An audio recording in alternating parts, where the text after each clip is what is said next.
ನೀವು ಮತ್ತೆ ಇನ್ನೊಂದು ಮಾತು ಹೇಳಿದ್ರಿ, ಈಗ ಸರ್ಕಾರ 135 ಸೀಟನ್ನು ಗೆದ್ದು ಅಧಿಕಾರಕ್ಕೆ ಬಂತು.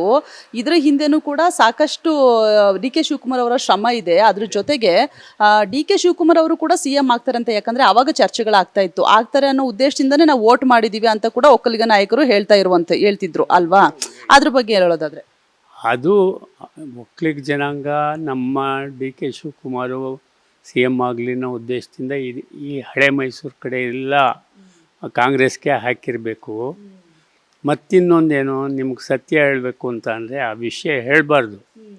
ದುಡ್ಡು ಖರ್ಚು ಮಾಡಿರೋದು ಡಿ ಕೆ ಶಿವಕುಮಾರ್ ಅವರು, ಬೇರೆ ಯಾರೂ ಮಾಡಿಲ್ಲ. ಎಲ್ಲ MLAಗಳಿಗೂ ದುಡ್ಡು ಕೊಟ್ಟು ಖರ್ಚು ಮಾಡಿ ಜನಗಳಿಗೆಲ್ಲ ಇದು ಮಾಡಿ ಆರಿಸೋದಕ್ಕೆ ಕಾರಣರಾಗಿರೋದು ಅವರು, ಓಡಾಡಿರೋದು ಅವರು, ಶ್ರಮಪಟ್ಟಿರೋದು ಅವರು.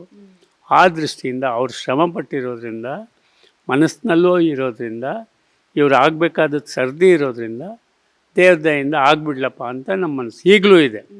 ಇವಾಗ KN ರಾಜಣ್ಣ ರಾಜಕಾರಣವನ್ನು ಬಿಟ್ಟು ಬಂದರೆ ನೀವೇನು ಮಾಡ್ತೀರಾ? ನಾವೇನು ಮಾಡ್ತೀವಿ, ಅವನೇನು ಕೇಳ್ತಾನೆ, ಅವನೇನು ಹೇಳ್ತಾನೆ ಅದರಂತೆ ಮಾಡ್ತೀವಿ. ಅವನು ಕೇಳಿರೋದು ಮಠ ಕೇಳೋನೆ, ನಾನು ಅವ್ರಿಗೆ TV ಅವ್ರಿಗೆ ಕೇಳಿದೆ, ಬೇರೆ ಮಾಡಿಕೊಟ್ರೆ ಆಯ್ತದ, ಇಲ್ಲ ನಿಮ್ಮ ಜಾಗನೇ ಕೊಡಬೇಕು. ಆಯ್ತು, ನಮ್ಮ ಜಾಗನೇ ಕೊಡ್ತೀವಿ, ಕೊಡೋಣ, ಅದಕ್ಕೇನಂತೆ. ಅವನು ಬರಬೇಕಲ್ಲ. ಒಂದು ಹೆಂಡತಿ ಮಕ್ಕಳು ಬಿಡಬೇಕು, ಎರಡನೇದು ಅವನು ಒಂದು ದಿವಸ ಒಂದು ತಿಂಗಳು ಹಾಕ್ಕೊಂಡು ನಾನು ಕಾವಿ ಬಟ್ಟೆ ಹಾಕ್ಕೊಂಡು ಇಸ್ಕೊಬೋದು ಅಂತ ತಿಳಿದಿರ್ಬೋದು. ಅವನು ಸಾಯೋ ತನಕ ಹಾಕ್ಕೊಂಡಿರ್ಬೇಕು, ತಗೋಬೇಕು, ಇರಬೇಕು. ಒಟ್ಟಿನಲ್ಲಿ DK ಅವರು CM ಆಗಬೇಕು. ಈ ಅವಧಿಯಲ್ಲಿ ಆಗಿಲ್ಲ ಅಂದರೆ ಮುಂದೆನೂ ಕೂಡ ಆಗುವುದೆಲ್ಲ ಚಾನ್ಸ್ ಇರುತ್ತಲ್ಲ? ಯಾಕಂದರೆ ಸಿದ್ದು ಅಭಿಮಾನಿಗಳು ಹೇಳ್ತಿರೋದು, ಬೆಂಬಲಿಗರು ಹೇಳೋದು ಅಲ್ಲ. ಬೆಂಬಲಿಗರು ಹೇಳ್ತಾರೆ ಮುಂದೆ ಸರ್ಕಾರ ಬರ್ತದೆ ಅಂತ. ಯಾವ ಗ್ಯಾರಂಟಿ? ಸರ್ಕಾರ ಇರುವಾಗ ಆಗಿಬಿಟ್ರೆ ಒಂದು 6 ತಿಂಗಳು ವರ್ಷ ಅವ್ರೂ ಅನುಭವಿಸ್ಬಿಟ್ರೆ, ಅಂದರೆ ಮನುಷ್ಯನಿಗೆ ನಾನು ಮುಖ್ಯಮಂತ್ರಿ ಆದೆ ಅಂತಕ್ಕಂಥ ಮನೋಭಿಲಾಷೆ, ಆ ಥರ ಅವ್ರಿಗೂ ಒಂದು ಆ ಇಚ್ಛೆ ಈಡೇರ್ತದೆ. ಆ ದೃಷ್ಟಿಯಿಂದ ಅವ್ರು ಆಗಿಬಿಟ್ರೆ ಒಳ್ಳೆಯದು ಅಂತ.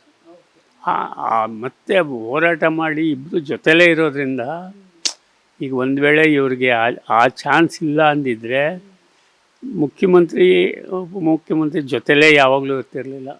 ಈಗ ಯಾವಾಗಲೂ ಜೊತೆಲಿರ್ತಾರೆ. ಇರಬೇಕಾದ್ರೆ ಏನೋ ಕಾರಣ ಇರ್ತದೆ, ಅದು ಯಾವಾಗ ಆಗ್ತದೆ ಏನು ಅಂತ ಗೊತ್ತಿಲ್ಲ. ಹೈಕಮಾಂಡ್ ಮಾನಸ್ ಮಾಡಿದ್ರೆ ಆಗ್ತದೆ, ಅದೇನಿದಿಲ್ಲ. Okay Guruji, thank you BTV ಜೊತೆ ಮಾತಾಡಿದ್ದಕ್ಕೆ.